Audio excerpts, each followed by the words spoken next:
So as you can see, I have my newspaper spread out to protect my table. I also have torn out 2 pieces of the canvas paper, and I have also cut me 1 piece of the wrapping paper here. Now, I did mention in the supplies to have a paper cutter, but I also just found when I started cutting the wrapping paper that you will want to have a pair of scissors, so make sure you include that as well. Now, all we're going to do is take 1 piece of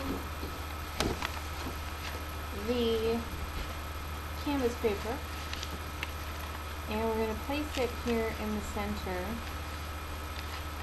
of the wrapping paper.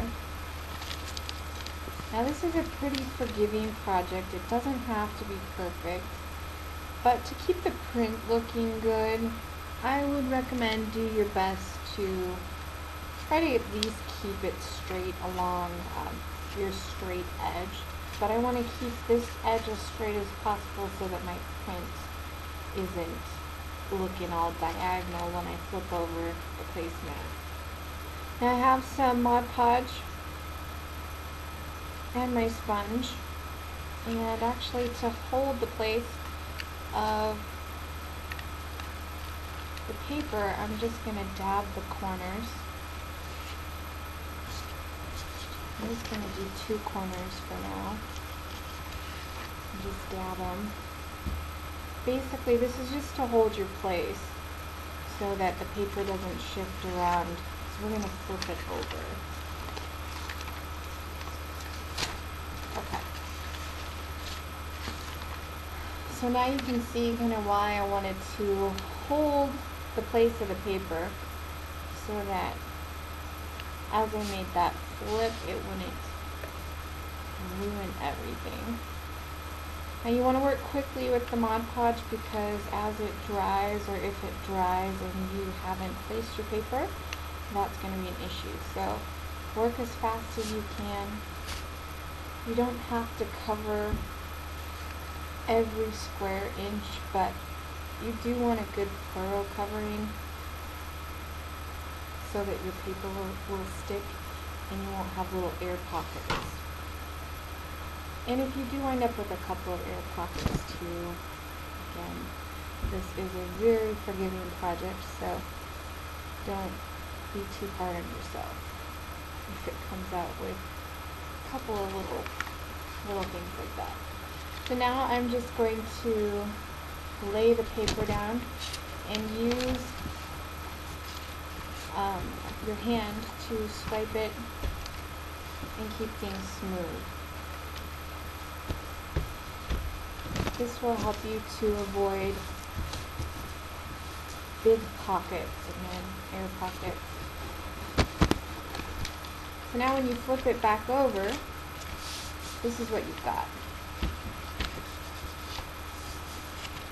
And what I want to do now is just seal up the edges, kind of the excess paper. So I'm going to take some more Mod Podge and I'm going to go around the edge here. I'm going to do one edge at a time so that the Mod Podge doesn't dry as I'm working. Actually, I'm going to do this edge too. So 2 edges for now. And the reason is because I'm going to work with this corner. And to get a nice clean corner for what we're going to do with the backing, I'm going to take this corner, pull it up, and then fold it down toward the center. And then press your paper here, so smooth it out. And then let's do that with this corner too. So just get that corner. And again, pull it up and pull that corner as if you're pointing it to right here in the center.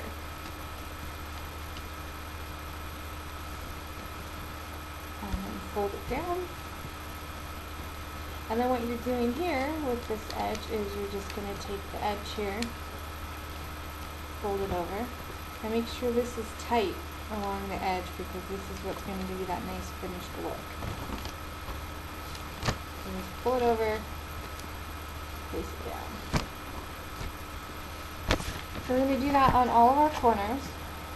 And again, that's why I didn't want to go all the way around on this, because it does take a little bit of time, so my Mod Podge might dry out on me, and I don't want that to happen.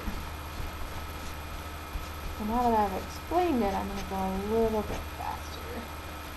Okay. Now this looks like a mess, right?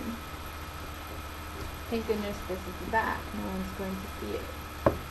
But if you're an A-type personality, like I kind of am, and you think, what if my guests were to flip the placemat over? Let me show you how you can fix that. This is where the second piece of paper is going to come in handy. And we're just going to trim off a little bit. Basically about a ½ inch. Trim that off.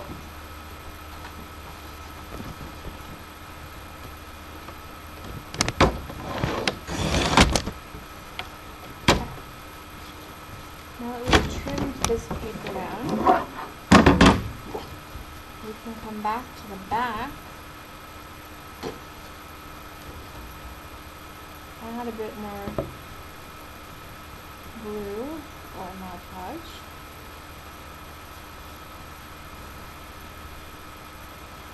And especially kind of around the edges here is where you want to get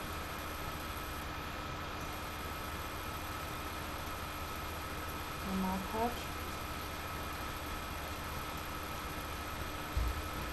And then just kind of eyeball it.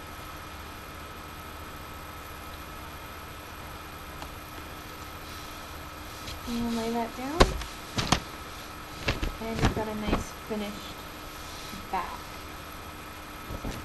Now what you could do too is just really make sure that you seal up these edges with Mod Podge.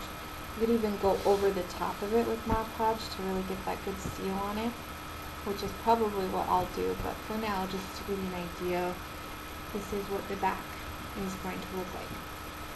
Now back on the front, what I want to do next is give a sealing coat of Mod Podge on the front. And it might look like an extra step, but there is a function to this. And the reason I'm doing this is because placemats, as you know, are going to be around food. They're going to be around liquid and all sorts of things that absorb and get sticky. So this layer of Mod Podge, when it dries, is actually going to be like a protective coat, like a sealant, if you will, because when it dries, it'll be clear, no one will really see it, it'll look shiny, but it's going to protect your paper. And that way you can keep using these placemats for multiple things. And you don't have to. I mean, these are cheap enough that if you want to just make some for a special occasion and then toss it out, by all means. It's a great way, I think, if you don't have a lot of storage space, but you still want to do some fun and festive things with your table. These are really great and fun for changing it up. So there is our finished placemat, and let me show you that there. You can see the fun print. Now I'm going to let this dry, and actually a little tip that I found to help dry your placemats so that gravity's on your side is to let them rest on something that's kind of off where it's centered in the middle, and that way gravity is kind of pulling down the edges so that it won't bend upward. It's going to start to pull downward, which is what you want, because when you place it on the table, you don't want the edges blowing up like this. You want it to be down and flat against the table, so when you place your silverware and everything else on it, it looks nice and professional. But that essentially is the project. Now all I'm going to do before I start to snap photos is let it dry, and then again I'm going to seal up the back. And I probably, after I seal up the back, what I'm going to do with the back is just take around Mod Podge around the edges here, so all the way around the edges, and then I will place a book in the center, probably like right here, so that it will dry flat. But other than that, there's not going to be too many extra steps for these placemats. That's pretty much it. So like I said, simple, inexpensive, and you can use them for a lot of different occasions. So I'm going to go ahead and snap some photos. And again, one last look here at the print and the placemat. But if you have any questions on how this was made, feel free to shoot me an email, leave me a comment on this post. I love to hear from you guys, so definitely I hope you will give this project a try. Thank you.